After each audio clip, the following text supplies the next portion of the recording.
aliens were starving on a survival test, the human foraged and thrived. The ground was red and cracked, scattered with twisted plants that looked more like claws than leaves. Thin clouds crawled across the green sky. The instructor's transport ship roared away, leaving 13 of us stranded on the surface.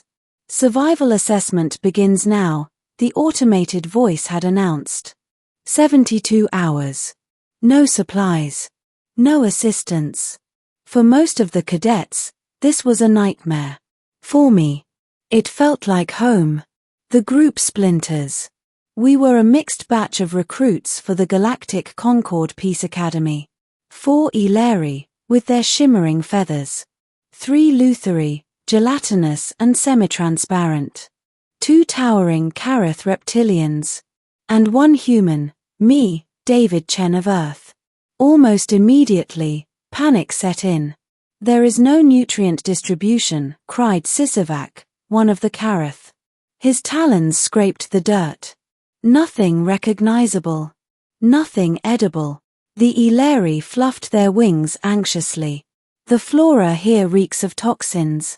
The Lutheri quivered. "Our filters detect no suitable sugars." I sighed. "So, no one else knows how to look for food?" Blank stares. "Great." The first night. We huddled in the rocky outcroppings. The others shivered in fear and hunger. I, however, scanned the terrain the way my grandfather had taught me on camping trips.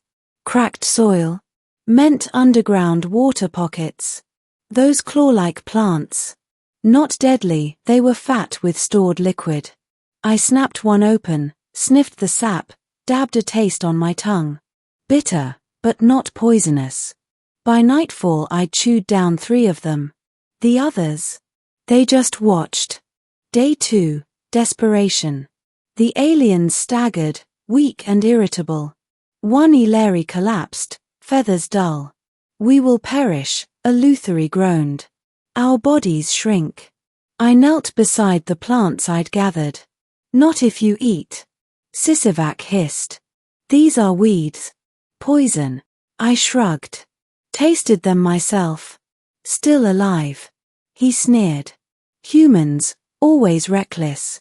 But when the Eleri's breathing grew shallow, I tore open one of the plant stalks and pressed the sap to her beak.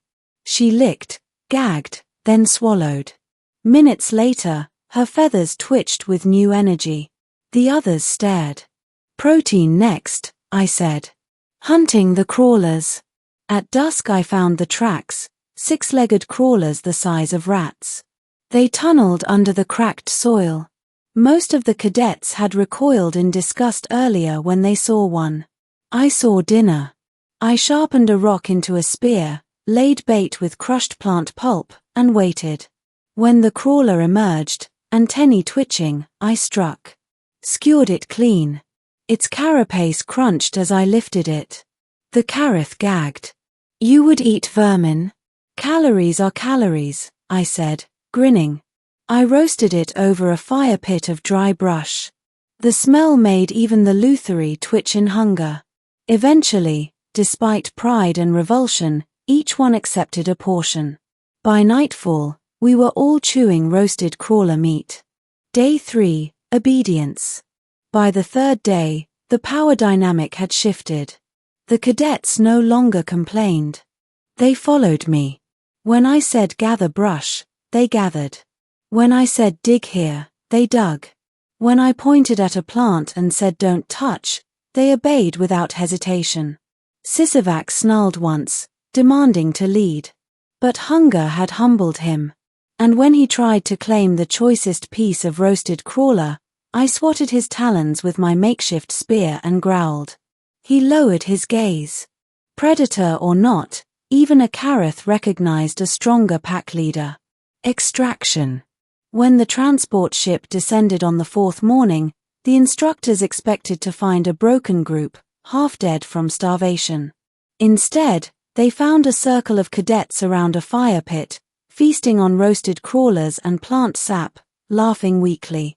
And in the center, me, passing out portions like some kind of tribal elder. The lead instructor, a stoic Vayari with glittering mandibles, clicked in disbelief. You are thrived? I shrugged. Just camping, really. The other cadets bowed their heads, feathers, scales, and gelatinous bodies all turned toward me in unspoken acknowledgement. The debrief. Back aboard the Academy station, the instructors reviewed the recordings. The cadets obeyed him, one murmured. Even the Kareth submitted. His methods were primitive, another argued. Crude spears. Roasting vermin. Primitive, the first corrected, but effective. He turned despair into survival. They looked at me through the glass. A human.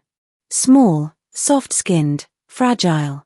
Yet the only one who'd known what to do. Epilogue, the whisper. Weeks later, I overheard a Lutherie recruit whispering to a Kareth in the mess hall. They starved. He thrived. Now I understand why humans are feared. The Kareth nodded grimly. They eat worlds that kill others. They turn famine into feast. One day, they will lead. I pretended not to hear. I just stirred my soup, a little smile tugging at my lips. Because they were right.